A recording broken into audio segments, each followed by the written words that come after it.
Hello students, this is your science teacher Shikha and science 2 के chapter 10 में आज हम पढ़ने वाले हैं एयर एवरीवेयर का चैप्टर, जिसमें सबसे पहले हम चैप्टर की एक्सप्लेनेशन पढ़ेंगे। उसके बाद हम चैप्टर की एक्सरसाइज को सॉल्व करेंगे, जिससे आपको कंप्लीट चैप्टर का कॉन्सेप्ट अच्छे से समझ में आ जाए। So without wasting any more time, let's get started.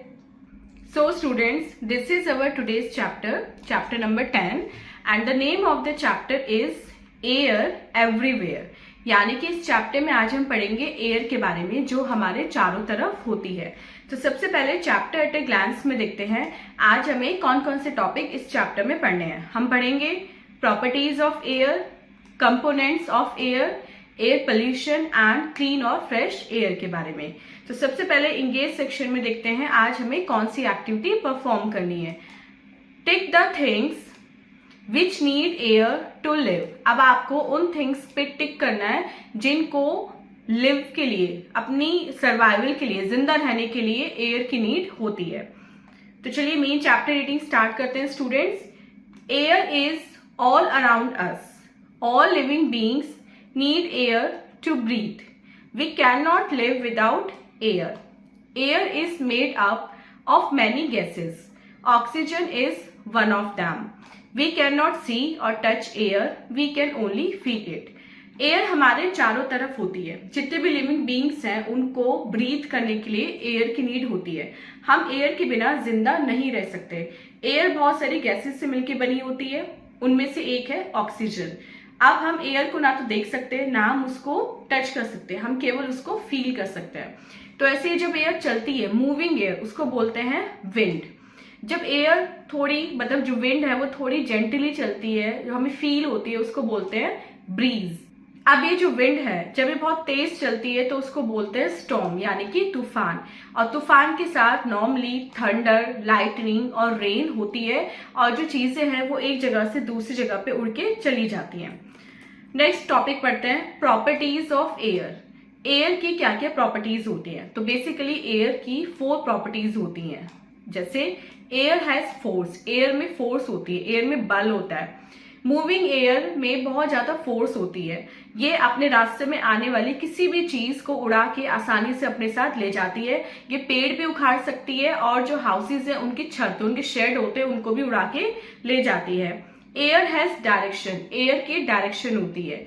Air हमेशा किसी एक पर्टिकुलर डायरेक्शन में ही ब्लो करती है, और हम उस डायरेक्शन का पता कैसे लगा सकते हैं, जिस डायरेक्शन में कोई भी मूविंग ऑब्जेक्ट इंडिकेट कर रहा हो। जैसे अगर हमने घर की छत पे फ्लैग लगा रखा है तो फ्लैग किस डायरेक्शन की तरफ ब्लो हो रहा है उससे, या फिर जो काइट उड़ रही होती है आसमान में, उससे हम पता लगा सकते हैं कि जो एयर है वो किस दिशा में बह रही है। या फिर जो ट्रीज हैं उनके मूवमेंट से, उनकी लीव्स के मूवमेंट से हम पता लगा लेते हैं कि किस दिशा में एयर हमारी बह रही है। Third is air has speed. Air में स्पीड होती है।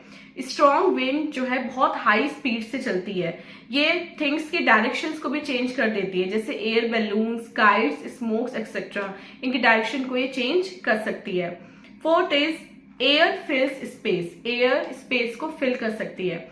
जब भी हम किसी बलून को ब्लो करते हैं, we see nothing but air, तो हम उसके अंदर कुछ नहीं देख पाते, लेकिन उसके अंदर तब भी एयर होती है, और वो जो एयर है वो अपना स्पेस ले लेती है। बैलून जितना मैक्सिमम ब्लो हो सकता है उतना ज्यादा एयर हम उसमें भर सकते हैं, और बैलून एक पर्टिकुलर शेप ले लेता है। Air contains germs. एयर में जर्म्स होते हैं। एयर में बहुत छोटे छोटे, बहुत टाइनी से स्मॉल लिविंग पार्टिकल्स होते हैं जिनको हम देख नहीं सकते हैं, जो हमें दिखाई नहीं देते हैं।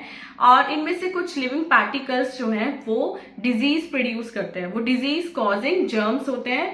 वो हमारी इनहेलिंग के साथ, जब हम एयर इनहेल करते हैं तो हमारी बॉडी के अंदर चले जाते हैं और हमें बीमार कर देते हैं। Air contains smoke and dust particles. Air में स्मोक और डस्ट पार्टिकल्स होते हैं। Air picks up dust while we clean our house and other surroundings. Dust also mixes with the air when the wind blows. जब भी हम अपने घर की आसपास की सफाई करते हैं तो एयर में डस्ट पार्टिकल्स मिक्स हो जाते हैं। जब भी हम अपने घर की आसपास की सफाई करते हैं तो एयर डस्ट पार्टिकल्स को उठा लेती है, मतलब वो डस्ट पार्टिकल्स जो है वो एयर में मिक्स हो जाते हैं, और जब भी हवा चलती है तो आसपास की जो डस्ट है वो तब भी एयर में मिक्स हो जाती है। जब कभी लकड़ी या कोई और मटेरियल को हम जलाते हैं तो धुआं जो है वो ऊपर जाता है और एयर में जाके मिक्स हो जाता है।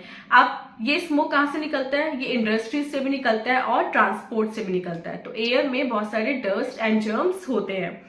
Air contains water vapours, air में वाटर वेपर होती है। जब भी हम धूप में सुखाने के लिए कपड़े डालते हैं तो जो सन है वो क्या करता है, कपड़ों का जो पानी है उसको हीट कर देता है, उसको गर्म कर देता है, और इस वजह से क्या होता है, जो कपड़ों का पानी है वो वेपर बन के ऊपर स्काई में चला जाता है और हमारे जो कपड़े हैं वो सूख जाते हैं। Next is air contains many gases, air में बहुत सारी गैसेस होती हैं। जैसे मैंने आपको चैप्टर के स्टार्टिंग में बताया था, air is a mixture of many gases like oxygen, carbon dioxide और नाइट्रोजन। ये तीनों एयर के इंपॉर्टेंट गैसेस में से हैं और हमें ब्रीथ के लिए, हमें जिंदा रहने के लिए एयर चाहिए होती है, और वो एयर है हमारी ऑक्सीजन, जो हमारी ब्रीदिंग प्रोसेस का एक इंपॉर्टेंट पार्ट होती है। Next is air pollution. Air pollution क्या होता है? जब भी एयर में अनहेल्दी थिंग्स मिक्स हो जाती है जो हमें बीमार कर सकती हैं, वो होता है एयर पोल्यूशन। पोल्यूटेड एयर हमारी हेल्थ के लिए अच्छी नहीं होती है। हमें हमेशा pure and fresh air breathe करनी चाहिए। इसके लिए हमें क्या करना चाहिए? We must keep doors and windows of our house open to let fresh air in. हमें हमेशा घरों और खिड़कियों को खोल के रखना चाहिए जिससे फ्रेश एयर जो है वो अंदर आ सके। नेक्स्ट टॉपिक इज क्लीन और फ्रेश एयर। क्लीन एयर हमारी हेल्थ के लिए बहुत अच्छी होती है। हमें खुद को हेल्दी रखने के लिए क्लीन एयर की नीड होती है। अब ये जो एयर जो हम ब्रीथ करते हैं इसमें बहुत सारे पोल्यूशन मिक्स होता है, पोल्यूटेंट इसमें मिक्स होते हैं, और अगर हम अपने घरों के आसपास पेड़ लगाते हैं तो हम क्लीन एंड फ्रेश एयर प्राप्त कर सकते हैं, क्योंकि जो प्लांट है वो क्या करते हैं, वो ऑक्सीजन बनाते हैं, और जो हम कार्बन डाइऑक्साइड एक्सेल करते हैं, जो हम निकालते हैं बाहर, वो कार्बन डाइऑक्साइड होती है। प्लांट्स और ट्रीज जो है उसको ले लेते हैं, उसको इनहेल कर लेते हैं और बदले में हमें ऑक्सीजन देते हैं। तो जितना भी ज्यादा हो सके हमें अपने घरों के आसपास प्लांट्स एंड ट्रीज लगाने चाहिए, और हमें हमेशा ओपन ग्राउंड में खेलना चाहिए या फिर हमें पेड़ों के आसपास खेलना चाहिए, जिससे पेड़ से निकलने वाले ऑक्सीजन को हम इनहेल कर सकें। अब प्लांट्स जो हैं वो अपना फूड बनाते समय भी ऑक्सीजन गैस को रिलीज करते हैं। They also give out water vapour, वो वाटर वेपर भी देते हैं। इससे क्या होता है, एयर मॉइस्ट रहती है, एयर में मॉइस्चर रहता है, और हमारे जो ट्रीज हैं आसपास के वो भी हेल्दी रहते हैं, क्योंकि एयर में मॉइस्चर होता है और उस मॉइस्चर को वो एज अ वाटर यूज कर लेते हैं। सो स्टूडेंट, ये था एयर एवरीवेयर का चैप्टर। आई होप आपको कंप्लीट चैप्टर की एक्सप्लेनेशन अच्छे से समझ में आ गई है। अब चलते हैं अपने एक्सरसाइज टाइम की तरफ और देखते हैं एक्सरसाइज टाइम में आज हमें कौन कौन से क्वेश्चन सॉल्व करने के लिए मिले हैं। First is tick the correct option. Correct option को हमें टिक करना है। Air is made up of many gases. Second, moving air can even uproot trees. Third, air is filled in a balloon, which means air occupies space.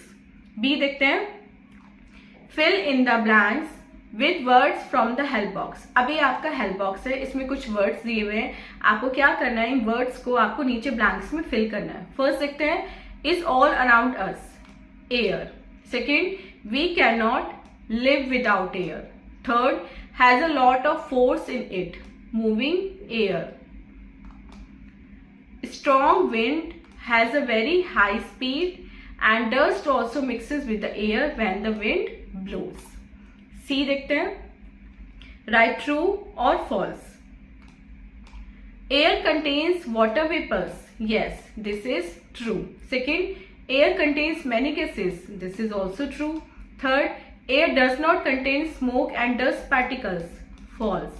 Fourth, air contains germs. Yes, this is also true. And fifth, CNG stands for compressed neon gas. False. D देखते हैं, match the following columns. अब आपको column 1 को column B से match करना है। Wind is moving air, storm is when wind blows fast, breeze is flows gently, air contains a lot of gases and air has speed. So students, this was exercise. I hope आपको complete chapter with exercise अच्छे से समझ में आ गया है। And this was our today's video. मिलते हैं अपनी नेक्स्ट वीडियो में इससे नेक्स्ट चैप्टर की एक्सप्लेनेशन के साथ। टिल देन आप अपना बहुत बहुत ध्यान रखिएगा एंड बाय बाय।